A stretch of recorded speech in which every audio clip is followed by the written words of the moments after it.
Who's here? It's Councilman Gonzalez. Oh. Would he count as a committee member? He's appointed We by can start with roll call. Okay, wonderful. While he's walking in. Okay, so we're calling this meeting to order at 12:47. We're gonna do roll call. Cindy Cantu, here. Luz Infante. Present. David Garcia. Present. Monica Martinez, absent. Cindy Ruiz is absent, she had surgery. Correct, she had advice. Mary Bender. Present. Angie Ancira. Present. Sandra Solis. Present. And we're waiting for our eighth. And we're just missing Judge Garcia. Yes, he's here. David Garcia. You mentioned, okay, just check. Yes. I'm here. I think I'm here. Physically, He's here. I'm somewhere. Mentally, I'm somewhere else, but I'm here. We covered everyone.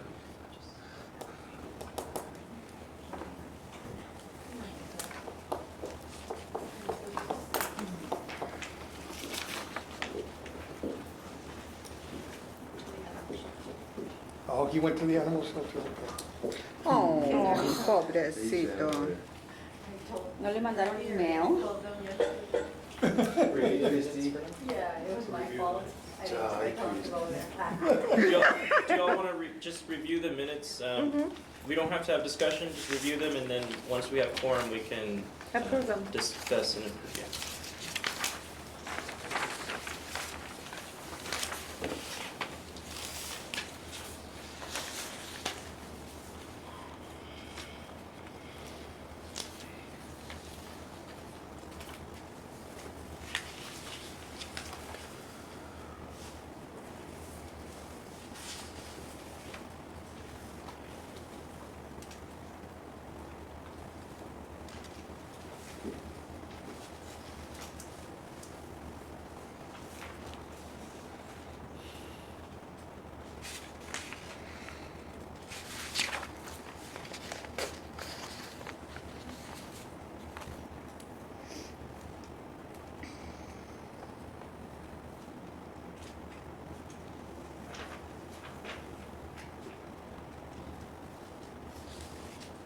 Miss Bender.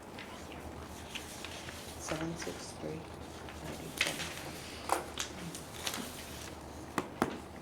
94, 98.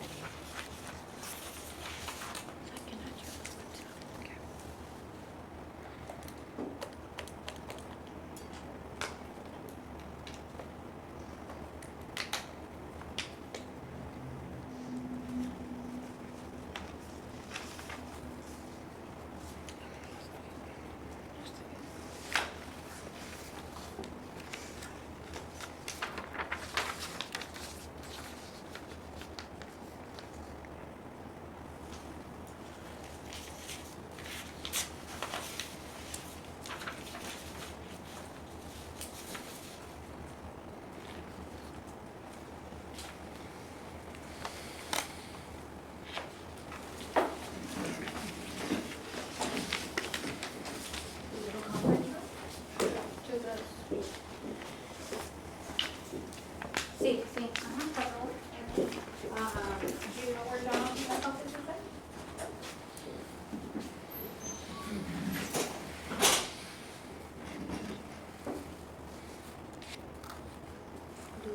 Manda. You're on the chat already, right, for the animal Yes. shelter? Sandra, you too? Yes, ma'am. Angie, Mary, and I.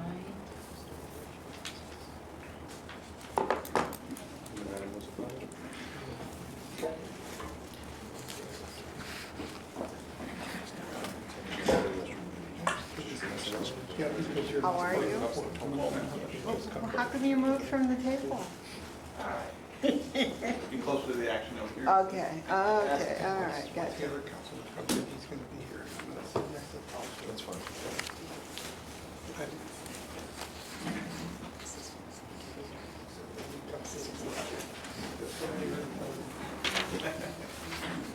Not much better.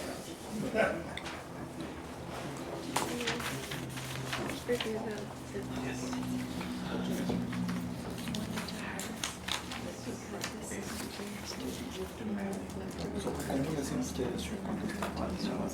It's been a while. When I got it, when I was there, I wasn't mentioning. He's just, you know, he was around for something. He gave us a lot. Por strict discretion. Para strict discretion. Pero if they're good, I'll definitely call the PD. So they can do their. Let's get the body, yeah, he would follow up. He let me know, he would talk to the person. Yo no me eché nada, just con el person, yo lo mira muy bien. That's your call. Right, so we call it PD cuando es algo así, that is pretty bad. PD is not our business. And sometimes when you go there, as we have your supervisor call. You call you inform it to us. El WhatsApp que habíamos dicho que íbamos a hacer. Ah, sí, sí, sí, sí. Yeah, when you come back on you. ¿Quién nos falta? Estás tú, está Sandra, está Mary, está Angie, estoy yo. Se me hace que falta Mr. García. Hello. I haven't seen you, it's been a minute. Can we have your phone number on it's a WhatsApp? See you likewise. Oh, yeah, 956.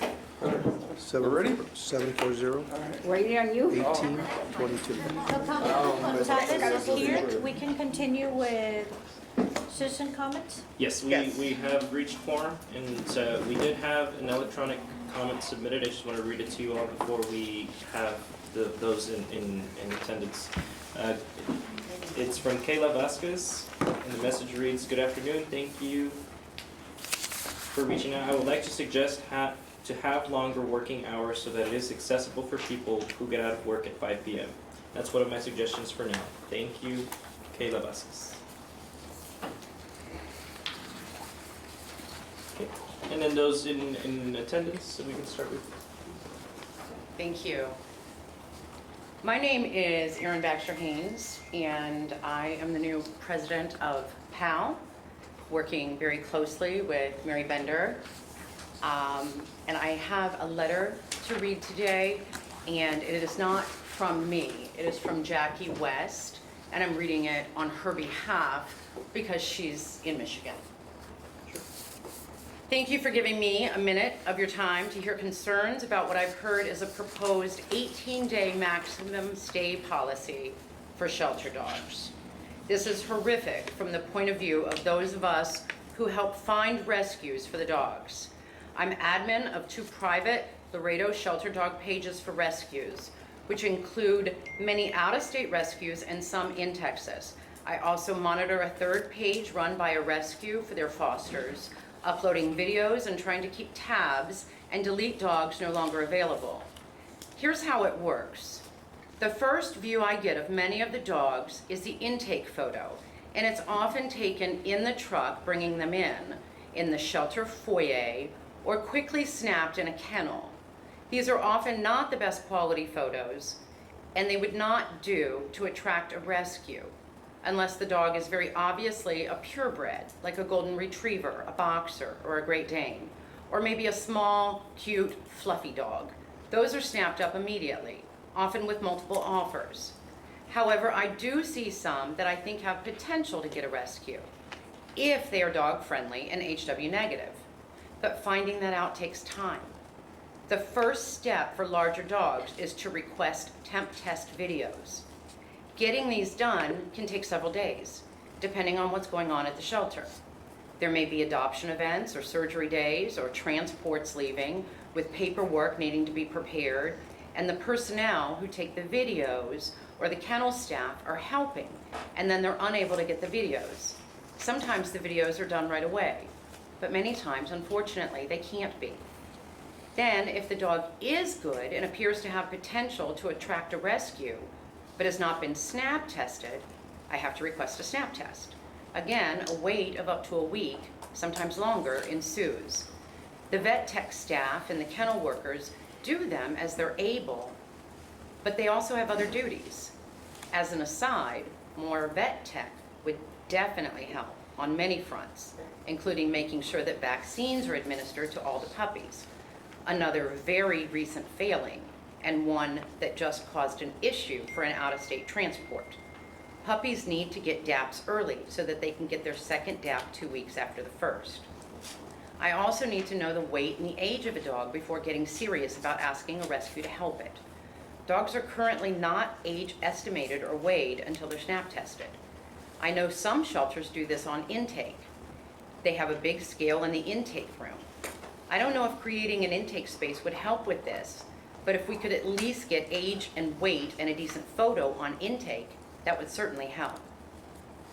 So now, if the dog has been there a week, often 2 or more, I'm just getting a good photo, a video, and a snap test. I upload the photos, videos, and medical information to the private pages, create emails to send to the Texas Rescues, although Texas Rescues, by and large, do not pull the larger dogs unless they're purebreds. Everyone will pull the small dogs. Those aren't the problem. It's the wonderful larger dogs with wonderful, loving personalities, and those don't come through until I have the videos. And we need time to get them downloaded, uploaded, post them, and disseminate those videos via email. We work really hard on finding rescues, but we're at about the 3-week mark at this point. Dogs need to be in the shelter at least 2 weeks, 14 days before getting their second DAPs in order to go on to a transport for out of state. The timeline is never cut and dried. All of this time takes time to work on, with interruptions and days off and shelter end, and a lot of work unseen, unprepared for, not only creating and maintaining the pages, but in communicating with the rescues.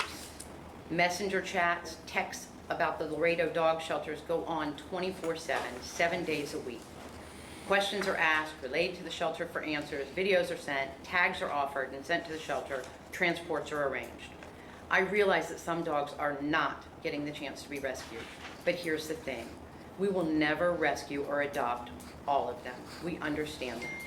But if the above process is not allowed to play out with the very limited time constraints, then the precious few dogs that we can rescue, we won't be able to. In the past 2 or 3 weeks, there have been 2 sets of dogs given deadlines. And the deadlines were a couple of days away and over a weekend. This is next to impossible for us to help. But we tried. We who work on getting them out put ourselves through a great deal of stress. And we worked and we got lucky. There just happened to be some out-of-state rescues tagging at that point.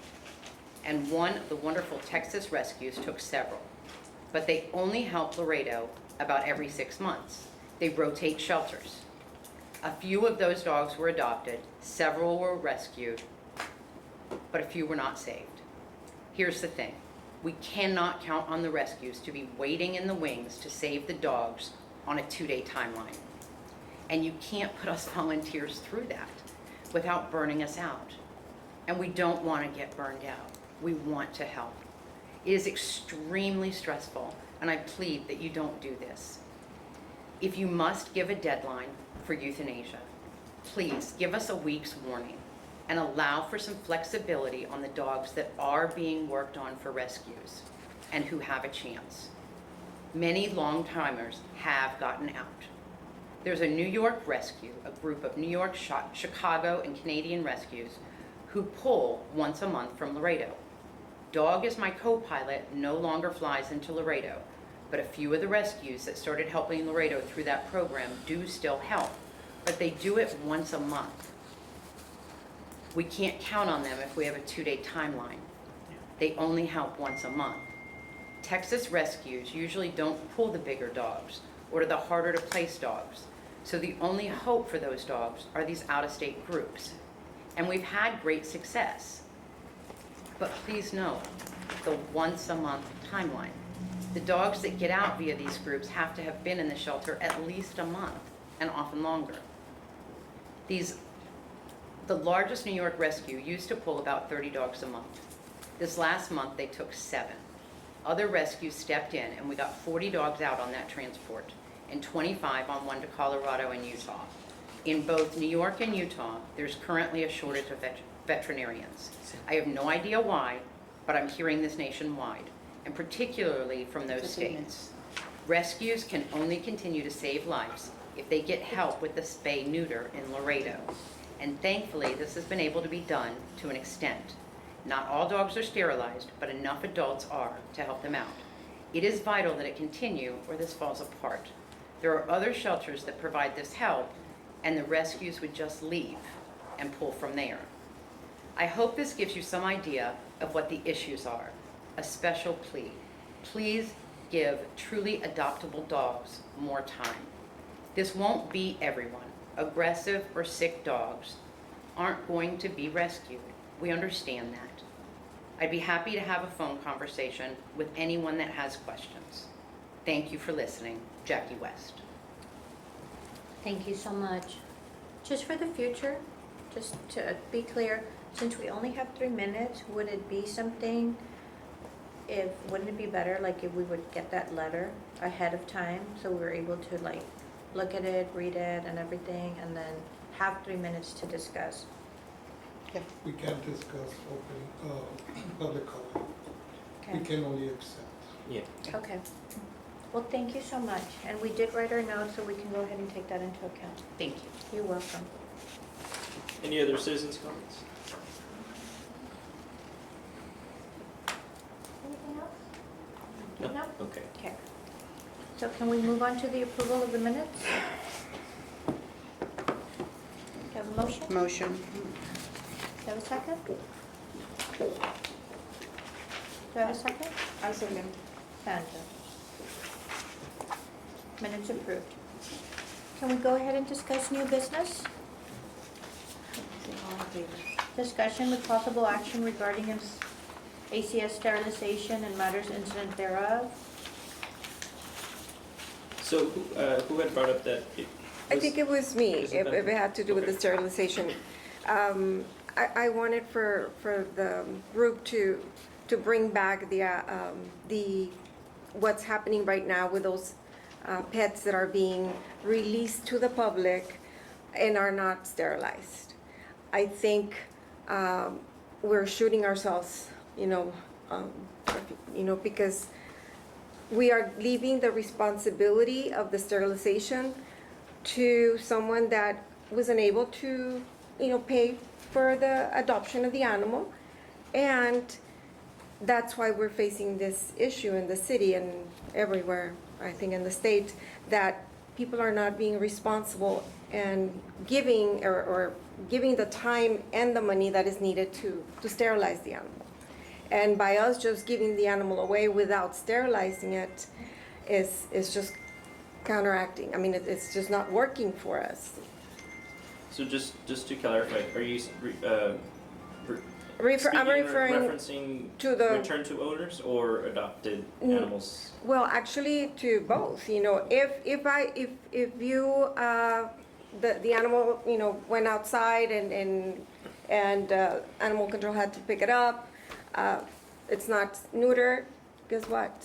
That's going to be part of of your fine. That this animal, due to the overpopulation of pets, we need it sterilized so you can pick it up in 3 days.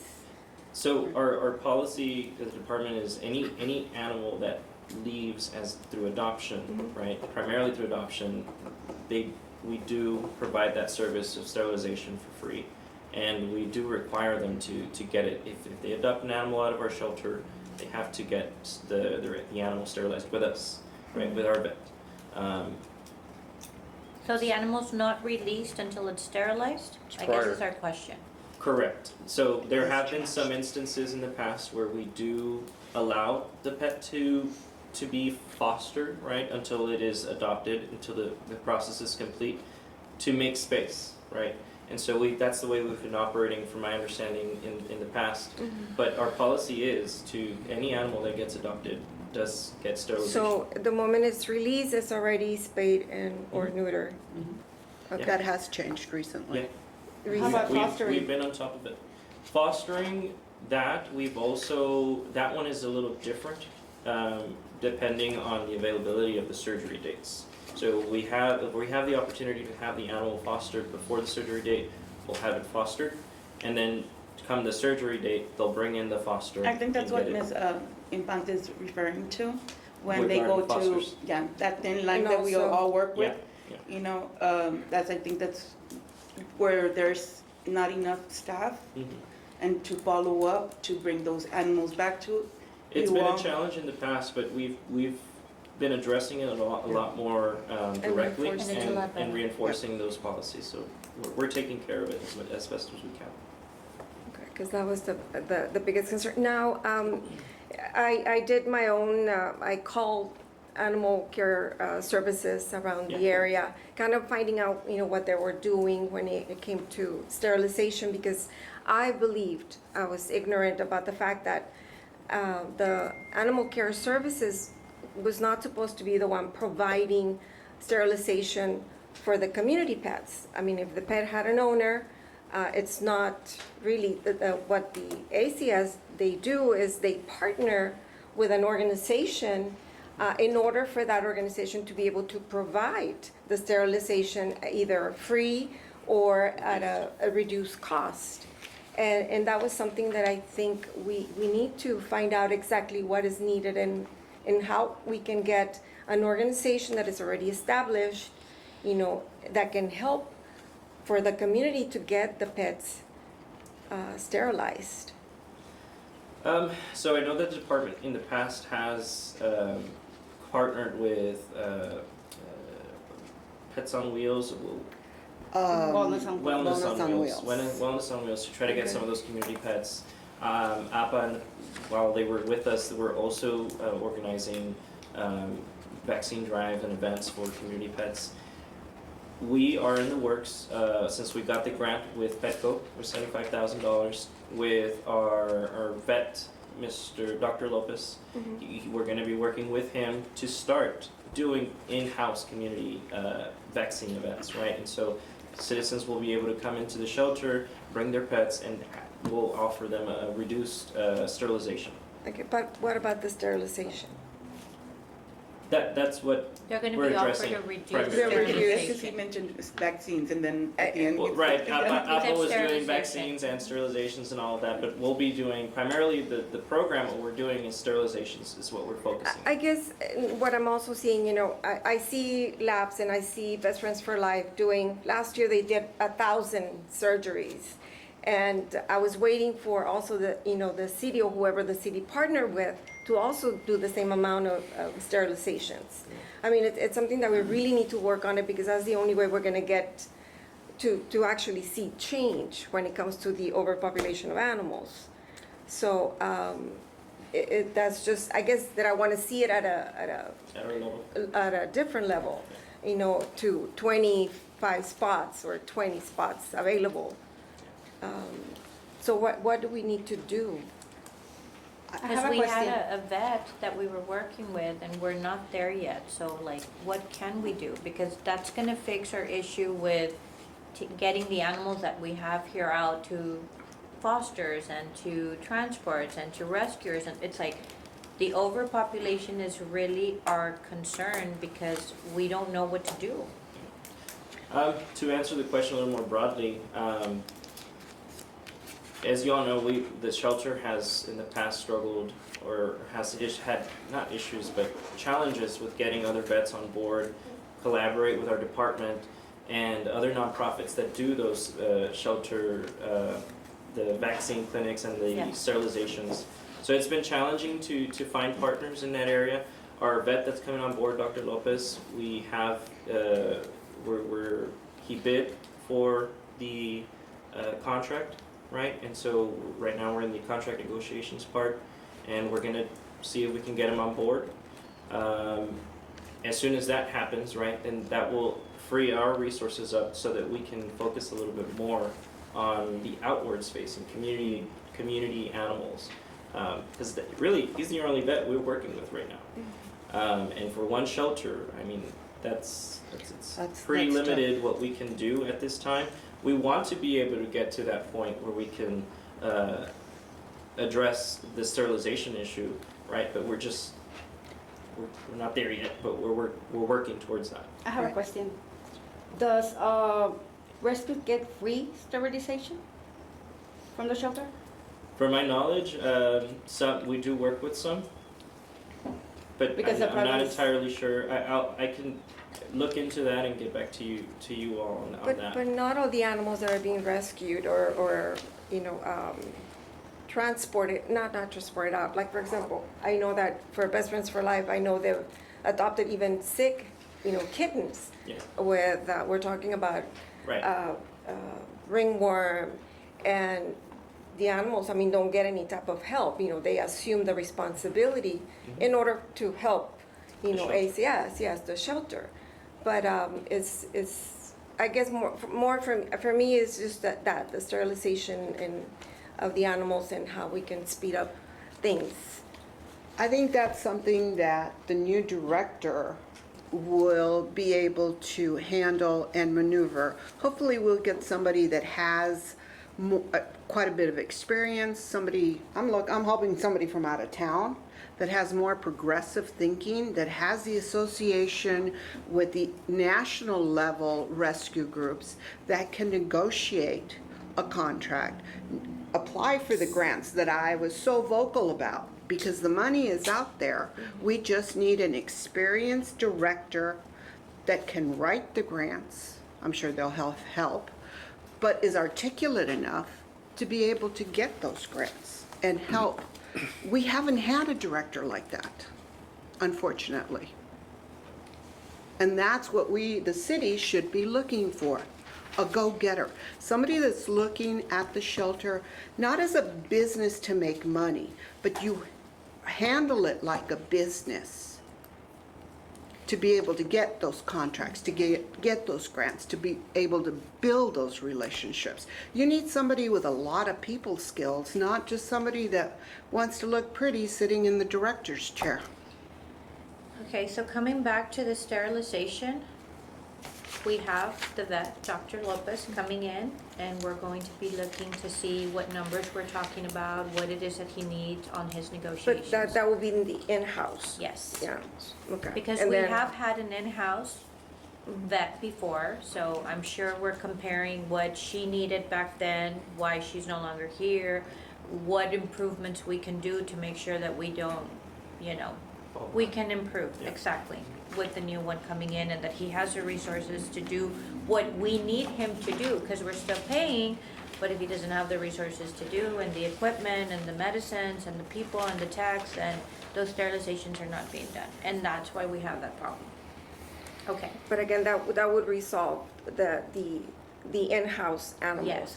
Now, still, we are not able to work anything with the community. well, what she's saying is that we are looking into getting that, like, where the community would be able to bring in their dogs or their pets and get sterilized, but we're Well, still in negotiations of Most seeing of what we the can do. animal care services establish, or they have it on their different sites, that they're not responsible for the spaying and neutering. They partner out with another entity, like, let's say, with labs, that they do their own clinics, and the city is able to help labs or Best Friends for Life when they do the surgeries, but you're just partner. You have nothing to do with the clinic itself.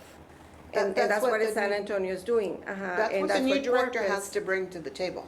They partner up with But we don't Best wanna Friends wait. Animal We don't wanna Society. Yeah, we don't wanna wait until we I get a new think- director, we So, don't know how long it's I gonna know, take.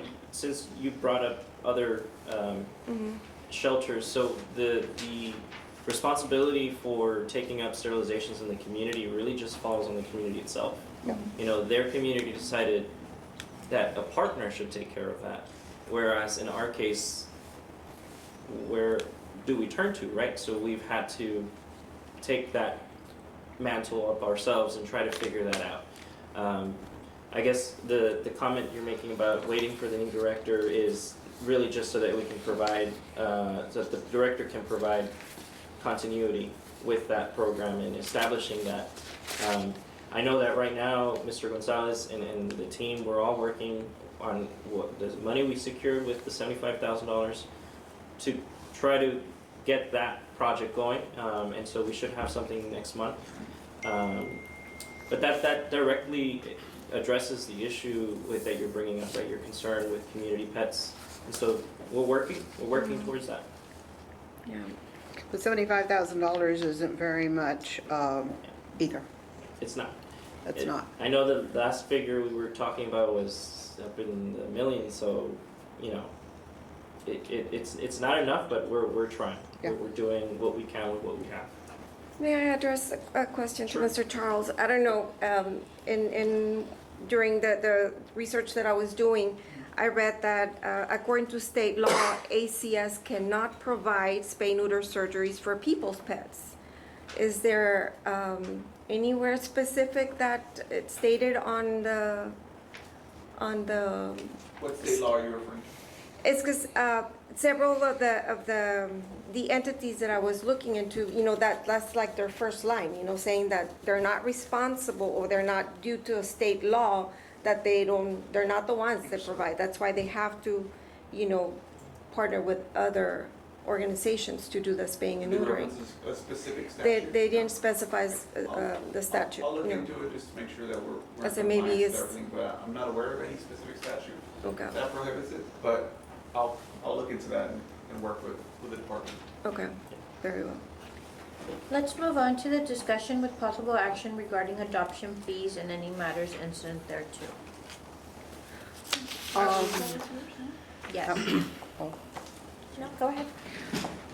That's been one of my pet peeves with the shelter. I realize the reason that the adoption fees were waived is because you want Clear. to clear the shelter. We want to bring those euthanasia numbers down. We realize that. But I'll give you a good example here. This is a cute little fluffy dog. Intake, 12/13/23. I transported this dog to a rescue. It wasn't my tag, it was somebody else's tag. On the 19th of January. It says Maltese mix. That dog was handed to me in a crate, covered, and said, do not give him a potty break. Do not uncover him. He has been very badly abused, and he will bite you. My instructions were to hand that animal in that crate to the rescue person. This dog, again, was adopted maybe December 28th, if we look at the last vaccine he was given. He had 3 owners before the 19th of January, not even a month.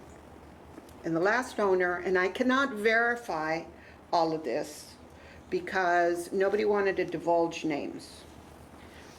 The last owner that got him went out of town and left him outside without food or water. This is why we cannot waive adoption fees. You don't know where these animals are going. You don't know what kind of life they're being given. And to be just, the shelter's busy enough, the staff is busy enough, they cannot follow up on every adoption. We get it. But we need to avoid this. This cute fluffy, any top rescuer would have taken it and it would have had a great life in New York, in Canada, in Nebraska, and Colorado, any number of states. But it stayed in Laredo and it was adopted free. And I had the horrific experience of listening to it howl on transport because it was horribly abused.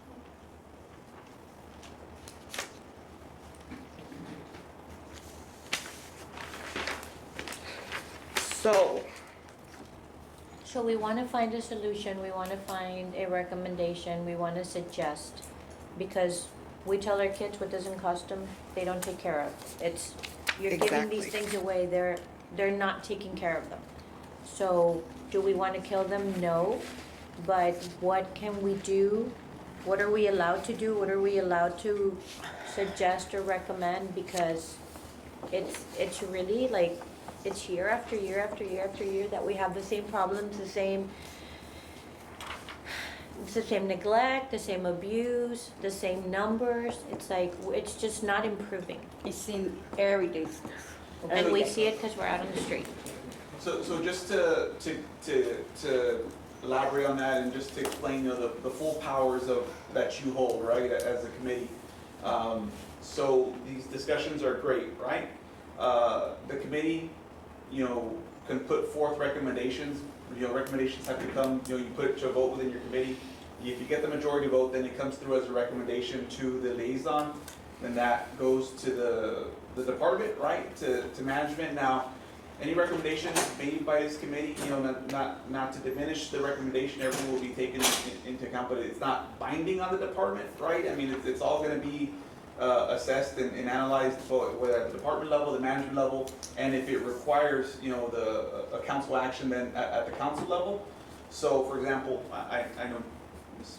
Bender just stepped out, but just, based on her discussion, right? So if the waiving or if the adoption fees is something that, in action that this committee would like to move forth, right? You make the motion, there's a second, and then you put it to a vote, and if it passes by majority vote, then that is a directive to the department, to the liaison, the department director, to discuss amongst themselves, among management, and again, if council action is required through council. So that's how it'll work here. That's how you make your presence known to the department, to management, and to council. And my question is to the committee is that if you have a recommendation on what the fee should be, put it in the form of a motion, and then I'll work with the director on coming up with a modification and amendment to the current ordinance that will go before the council, and we would be letting the council know that the committee recommended this amendment to the ordinance, and then it would be up to the council to adopt the recommendation, and that's how that would work. And just expanding, give it to us, tell us what fee you recommend, so that I can have the department director work on an amendment with legal, and then we'll put it on a future agenda item. Okay. What was the fee and when was it taken on? Before it was like 125. Before, 136. more or less. 136? The last time? The last time for the city, yes, it was 136.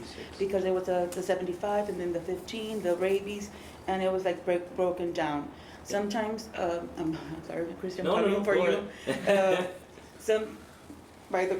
On the record, I'm Sandra Solis from Latson Best Friends for Life. So we work very close with the city. And yes, it's broken down. Yeah.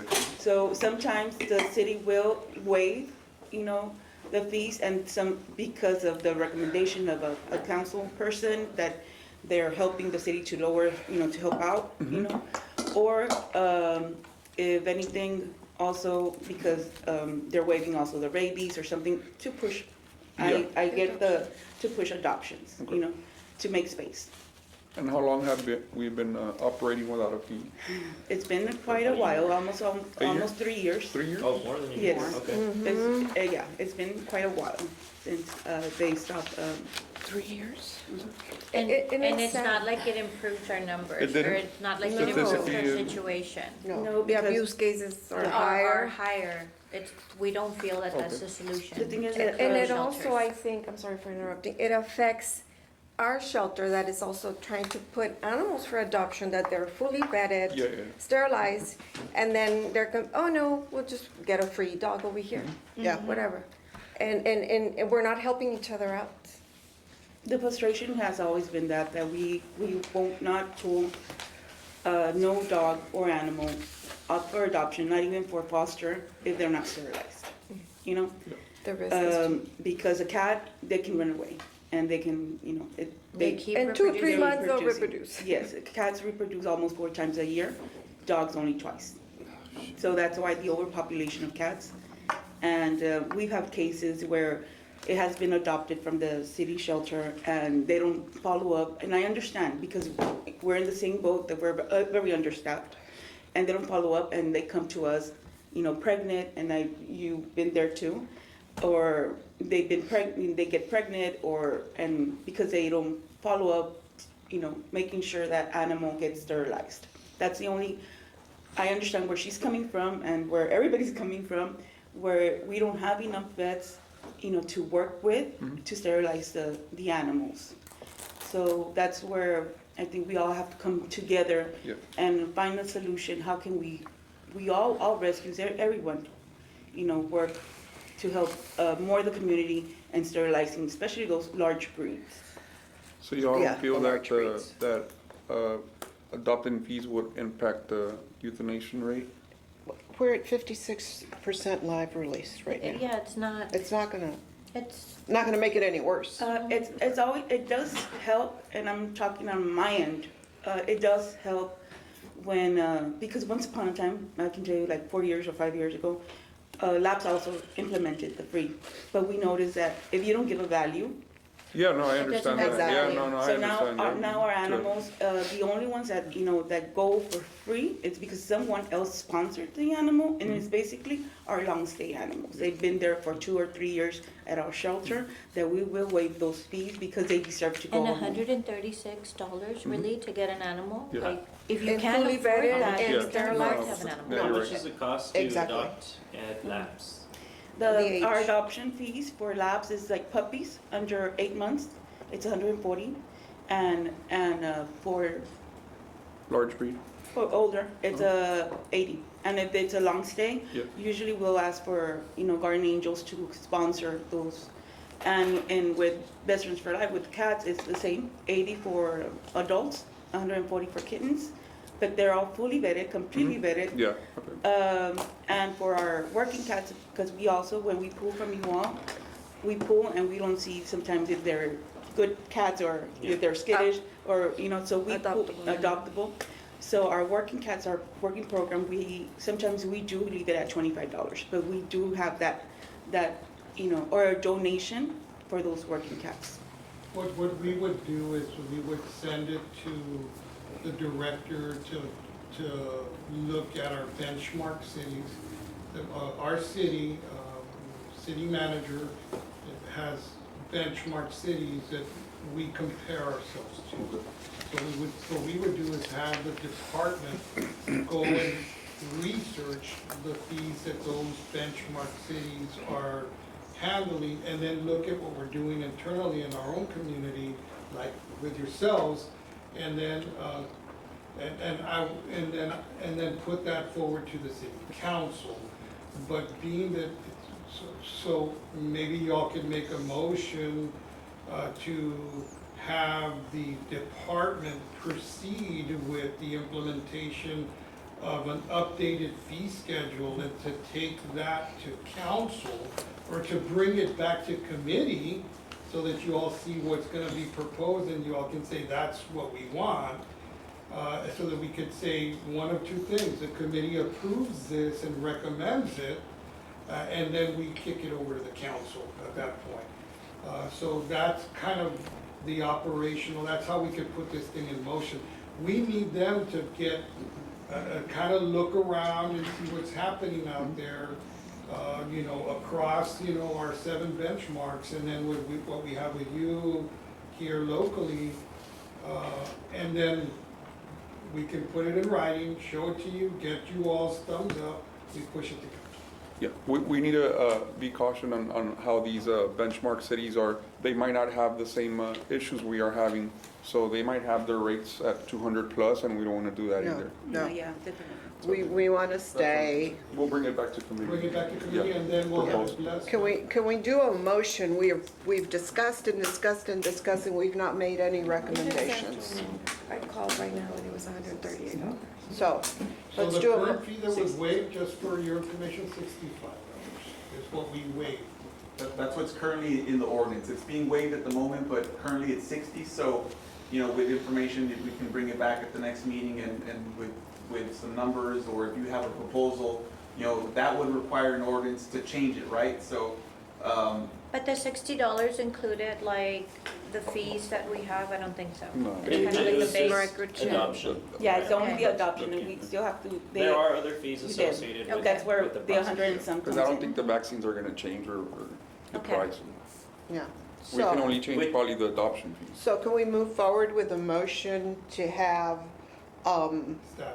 the staff establish or research the fee and then come back with a recommendation? Yes, Yes. So Okay. you would make the motion, Ms. Bender? Make a Right, motion, so Ms. someone Bender. will- Make a someone motion. make the motion? Yes. I'll A second. second, and then put it to a vote, if the majority votes for it, then And we'll take it forward. so reword your motion.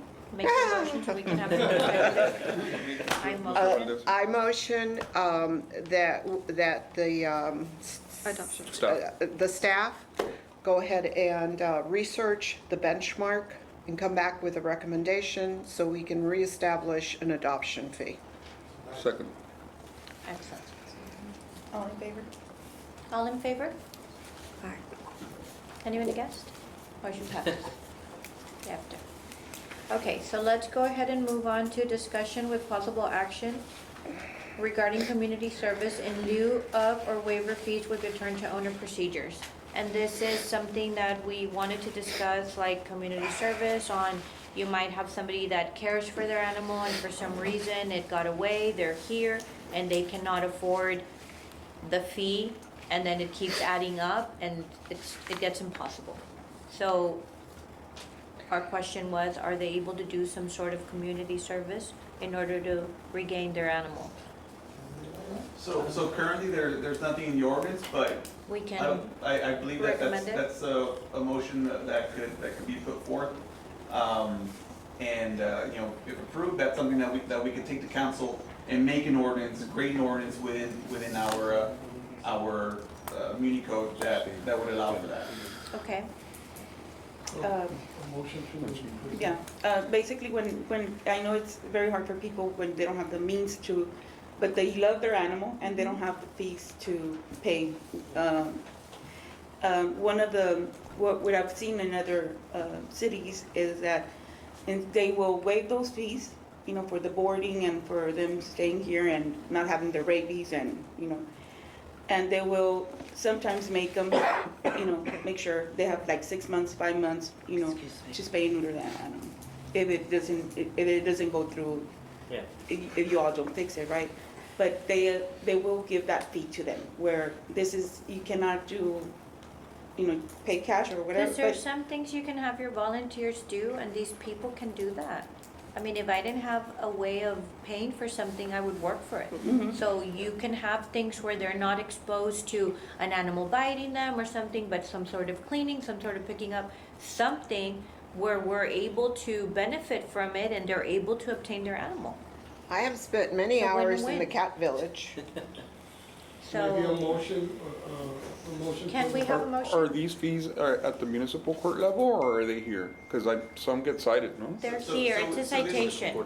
Oh, they're here, okay. They're Yeah, here. so it's separate, right? So every time, so you get cited, you know, that fee is at municipal court. And municipal. But there's you're a, picking up like, here? for example, there's a fee per day for your dog, right? So it's $15 a day, so individuals come in and they'll have a tab of $70, $80, and, you know, some can't pay it, and with every day that passes, it grows, and they're never gonna be able to get their dog out. Yeah. So this would be a proposal, right, for people to be able to work off that fee through community service, which, I guess if the motion would be for staff to bring forth an ordinance, possible ordinance to our city council, that would put that into effect, you know, that's how, you know, if that's what you guys wanna do here. Because and vote on one of that. the things is that we close at 5, we're closed on weekends, so all those fees continue to accumulate. We close at 5 and we're open Saturday from 12 to 5.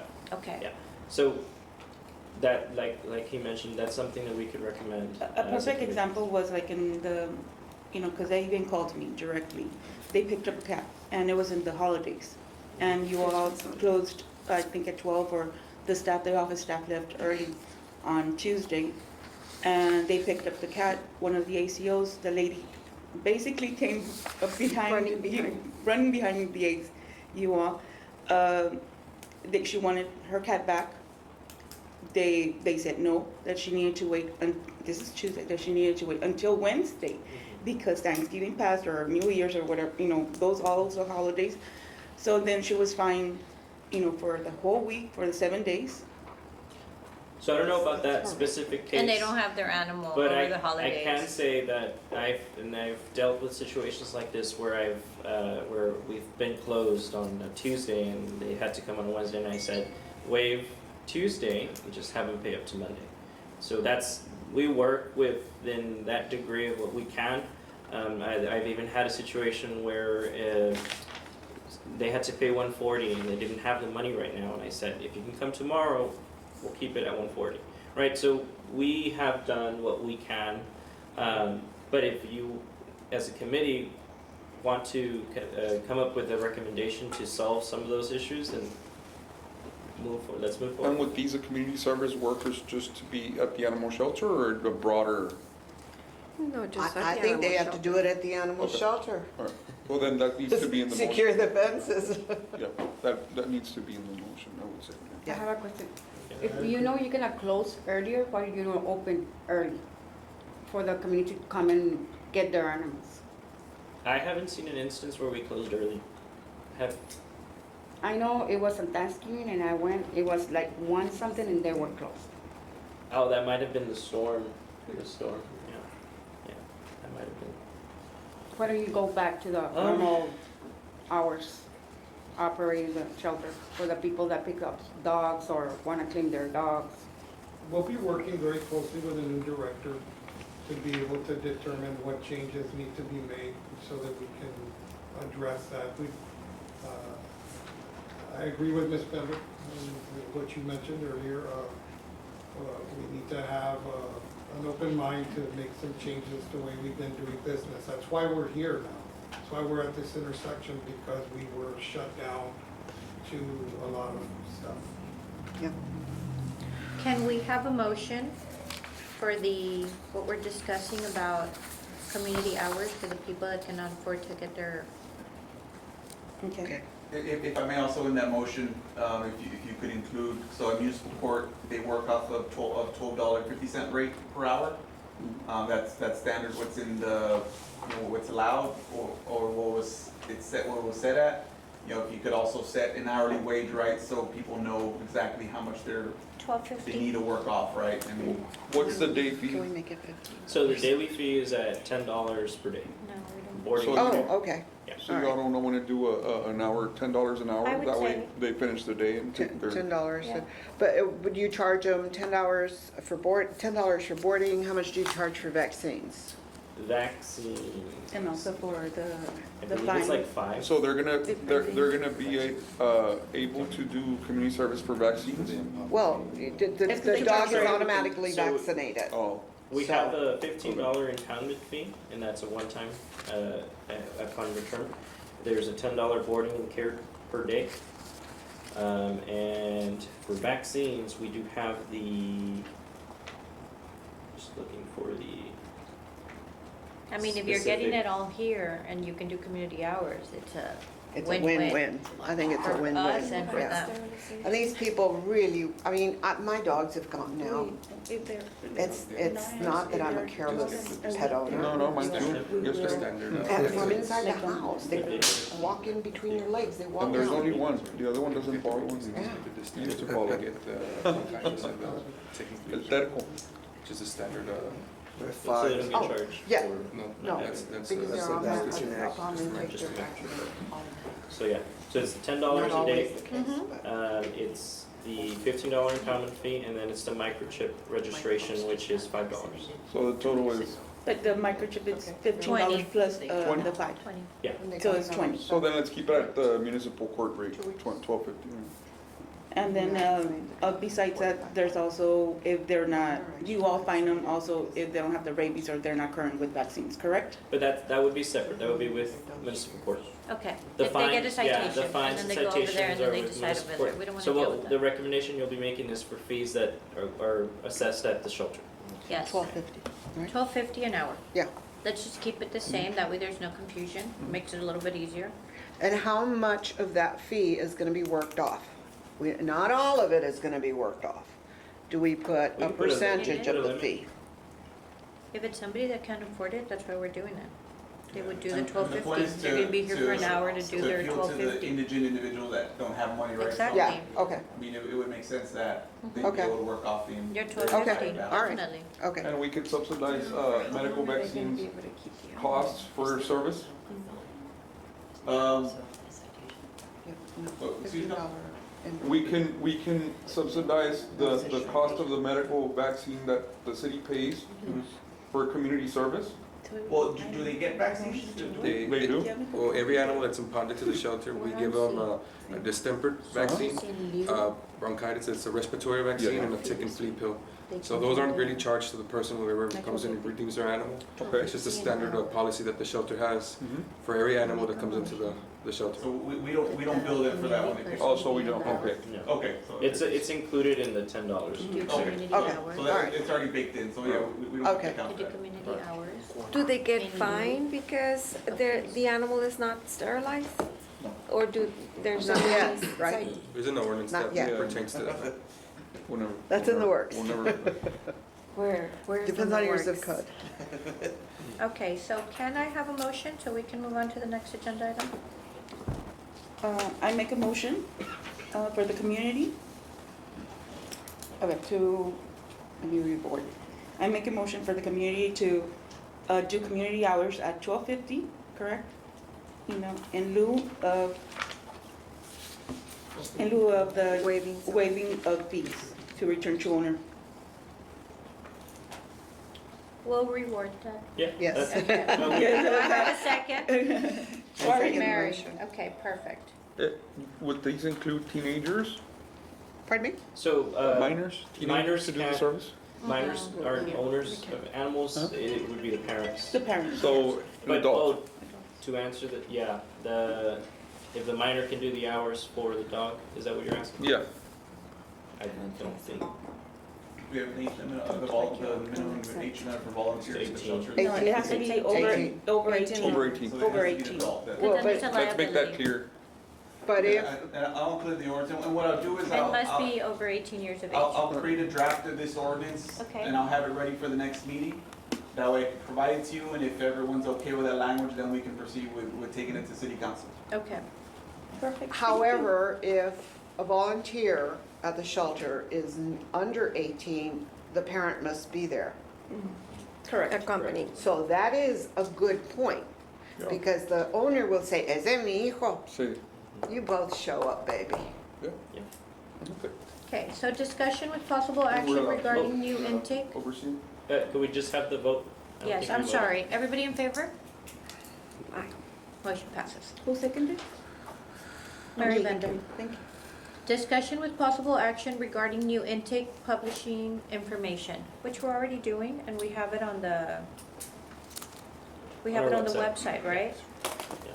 I know- Is that That was up to something- date? I haven't checked that. Yes, so, Well, it's part of the report, if you wanna read the report. sure, so Mr. Gonzalez, he wanted to share a few things, some accomplishments that the department has made since he took over. So there's quite a few, I'm just gonna read through them. Number one, transparency through monthly reports. We've successfully implemented monthly reports on the city's webpage, and we've provided the public with access to intakes, outcomes, adoptions, and euthanasia numbers. And so we hope that we can promote transparency and keep the community informed about that. Number two, PedPoint platform enhancements. We have been using and streamlining our processes through the use of PedPoint to lost and found pets, showcasing available animals with photos on our website, and facilitating appointments for animal intake. We've acquired TimeTap, which is a software to allow constituents to set up appointments for owner surrenders, adoptions, or return to owners. Number three, we've expanded collaboration with rescue groups. Our collaboration with rescue groups has significantly expanded, with the number of groups increasing from 80 to 120. We've strengthened our partnerships with around 20 rescue groups, facilitating the transfer of animals from our shelter to loving homes and increasing our collective impact. Number four, risk management compliance. Our commitment to risk management compliance is evident in our near 100% compliance rate. We want to work on the last pending report to ensure that all aspects of risk management are addressed effectively within the department. Number 5, facility improvements. 2 trailers previously marked as unsafe by risk management have been successfully emptied and are now ready for disposition, reflecting our dedication to maintaining a safe and secure environment for both animals and staff. Number 6, medical initiatives. We've conducted approximately 120 adoption and rescue surgeries per month, including cat SNRs, contributing to the overall health and well-being of the animals in our care. Number 7, staff training and recruitment. Black staff members have undergone training in various areas, including pet point usage, euthanasia protocols, animal cruelty prevention, dangerous dogs, and shelter management. Our hiring process is nearly complete with only 3 positions, a vet tech supervisor, an operations manager, and a kennel worker awaiting finalization.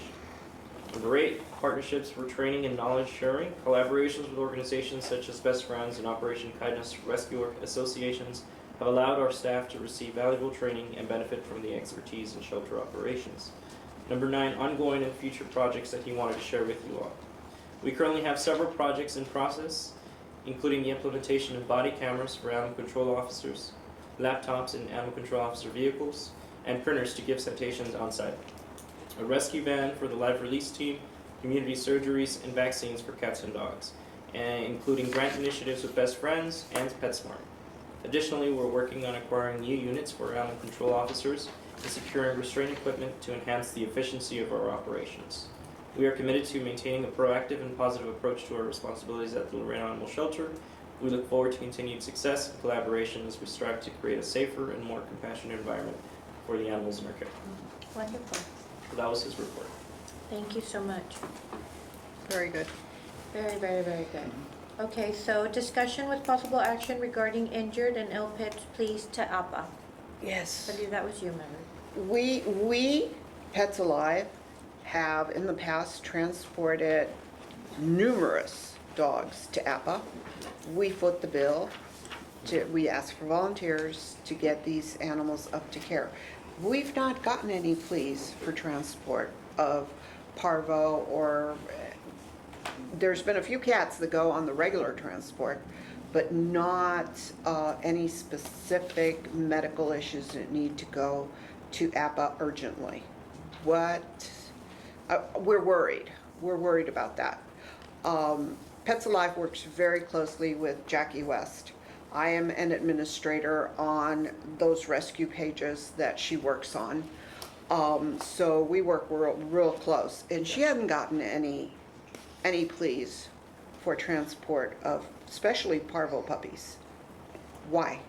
I'm not too sure. I'll ask in our live release team, because I do know that they have a list of emails and that they share with groups for pleas, but I'm not too sure why we haven't reached out to you. I don't know if it has been done or it hasn't, so I'll need to ask about that. Yeah, we're concerned, again, this last transport that was done on Friday, I was there at the shelter.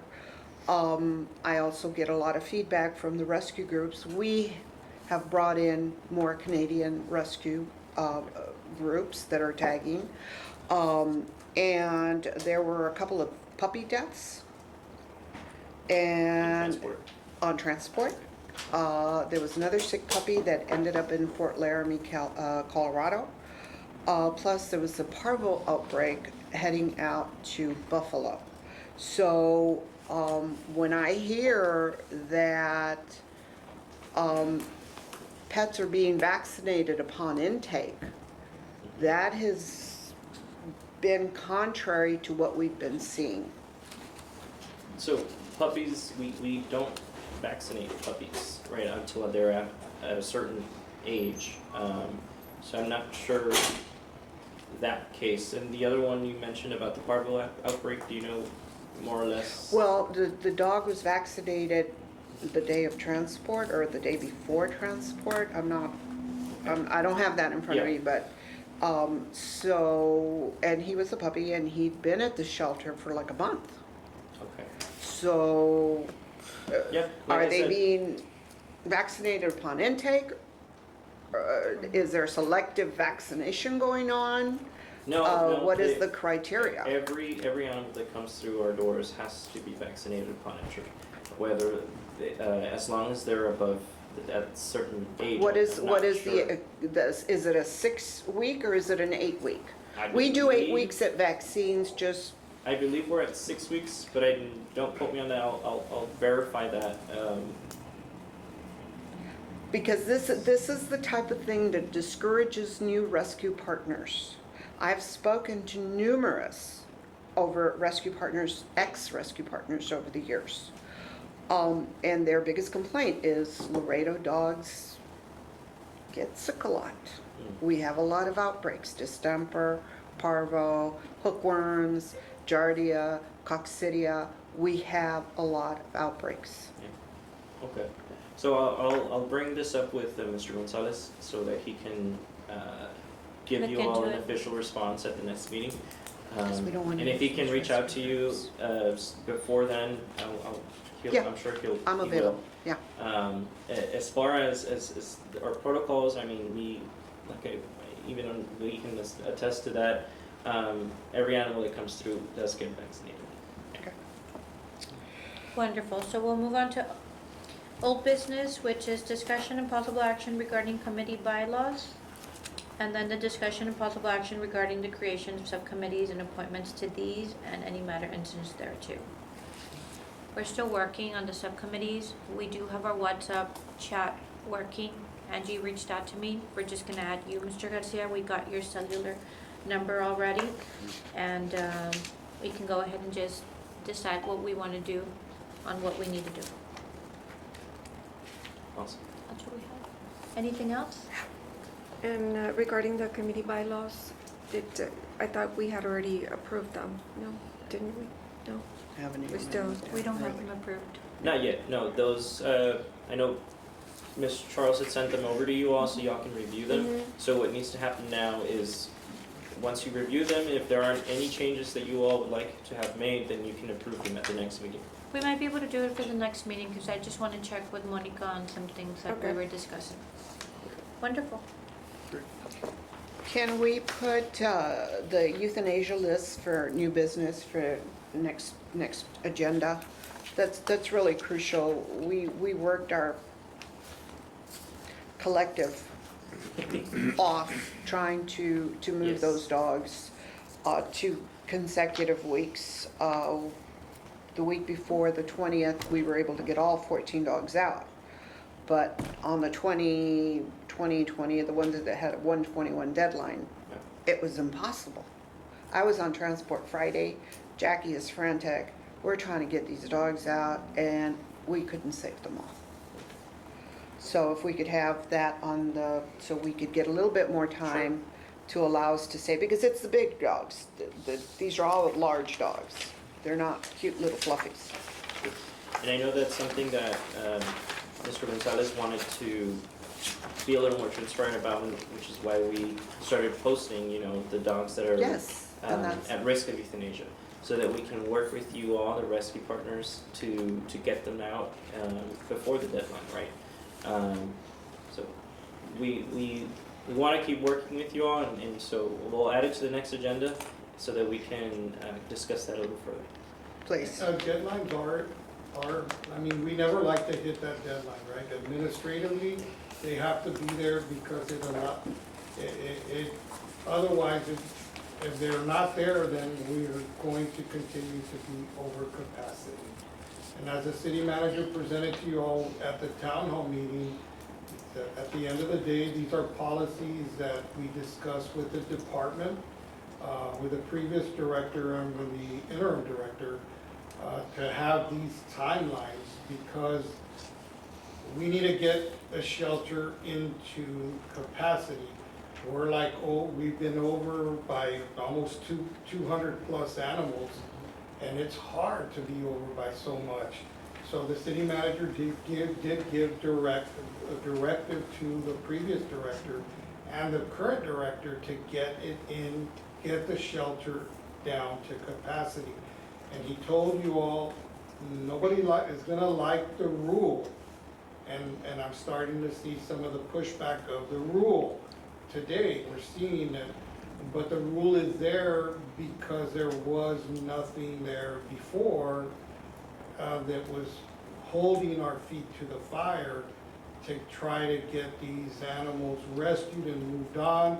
And so if we don't have deadlines, we're just gonna continue to be over capacity, and we need to try to find this balance in there to make it to where we're not all happy, but we're not all upset either. So at the end of the day, it's a good discussion that we'll have in the future, because I could see the passion behind it, because you're right on the goal line, right? And for those ones that are on the goal line, we want to be able to allow some flexibility, no doubt, because they're on the goal line. But for some, once you start allowing these windows, they can really open them up to where you have certain discussions that make them all put them all into that window. So I think we just need to talk to them. Yeah. One last thing, Christian, that I didn't see was, remember we wanted to see if there was any way that we could recommend that no more, not on the state level, just here, if somebody comes for a breeding permit, for us to stop and see if we're able to see a difference within a year. Because our problem at the end of the day is the overpopulation.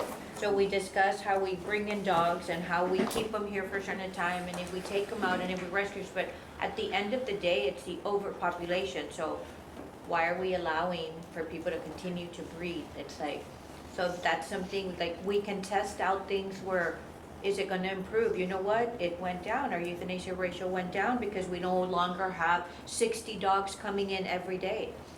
And making it a point where we are letting people know that they need to spay and neuter and the importance of it.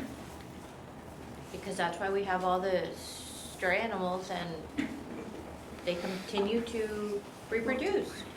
And it's a danger. Normally those state licensed breeders are selling the dogs, and, because they're like pure breeds and all that. The ones that are out there on the street for the most part aren't those high dollar quote dogs. They're the ones that are, you know, out there roaming, It's your right? backyard breeders. people that are breeding, and we're allowing that, and So what you're saying, if I'm not mistaken, and I'm not trying to put words into your mouth, I'm trying to understand you, is that you're good with those that have the state permit. we cannot say anything, we're no one to say it, you know. But if there's somebody else that's just coming new and they're saying we wanna do this, it's like, no. We're gonna do this for a whole year and see if this improves.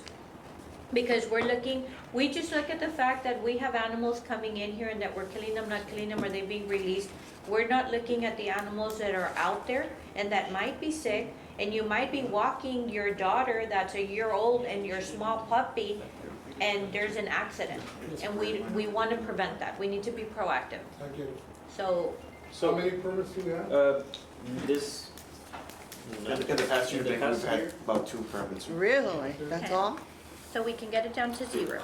Usually they're just strays, like you said. And then we were gonna send a letter to the Laredo Morning Times regarding the publication of the selling of animals, if they could have do they have a permit? Like, why are we allowing people just to sell animals without a permit? I like that, and we haven't done it, so it's Okay, on us. so I feel like we need to pressure They used to Green do it, on they that. used to do it before, so. It's like, it's very, we're not gonna, you know, control Facebook and all that, it's ridiculous, but at least our morning We'll send it times, to them by next Monday, we'll have legal draft it up and get it signed. wonderful. Great. I know that you can report to us. I know Ms. Ancira's done it before, and we'll definitely go out there and we'll cite. We'll cite. If you see them out on the street Anywhere, selling, yes. okay. Yes, we'll definitely cite. But like something on Facebook and things like that, that's something That's that's a harder, little right? bit more hard for us, Okay. so we can actually prove it, because we need to provide proof. Because whenever I So if go. we have a screenshot of somebody Send it. selling dogs, Okay. is that proof? They put phone numbers. Give us Yeah, the- if you have a screenshot, send it, you can send it to me, I'll send it directly to the director. I have done that before, send it to the director will take it up from there with the staff. Perfect, So if you see anything, you come across anything, please report it so that we Okay. can chase after it. wonderful. Even you can call the cops, I have done it. And Well, I think they in give those cases, citations also. call us First, I call first. both. Because they really handle more cruelty, neglect, Yeah. those types of things. We can take care of the street sale that are going Wonderful. on. And just to clarify, the letter to LMT that the committee wanted was to. Remind, in like, reference to- let them know that it's a city ordinance, that you need to have a permit to sell animals. So when they're publishing pit bull for sale, they need to have a permit number on there. Like, we need to enforce some way, somehow, if not anybody's selling animals left and right and they don't have permits. Okay, no, we'll send that out. And when they try to go get the permit, they're gonna get. It's gonna be a no. And that's how we're gonna eliminate this overpopulation. It's ridiculous. We'll start enforcing Well, it. we're not telling them that they can't do, the letter to LMT is just gonna be, hey, Reminding them of the this is city what the law ordinance. is, just so you know. But of course, they can do whatever they want, but we can't They tell MT what to publish and what not to publish. But it's just a letter, It's a courtesy reminder. letter. Aaron's an attorney. Aaron's an attorney. But they used to do it. I'm talking about 10 years ago, they used to do it where they would ask for the permit. That I was aware. Yeah, That and they- they've stopped doing that. Because anybody would call in to do the classified, they will ask, do you have a permit? And you would have to give it to them, back then. Okay. So they've done it before. They've done it before. Well, we'll reach out to them and see if we can get that It's started just a back up. matter of maybe reminding them Wonderful. that Yeah. there is such a Okay, so ordinance. if nothing else, meeting adjourned at 2:02. Thank you. Thank you. No, thank you.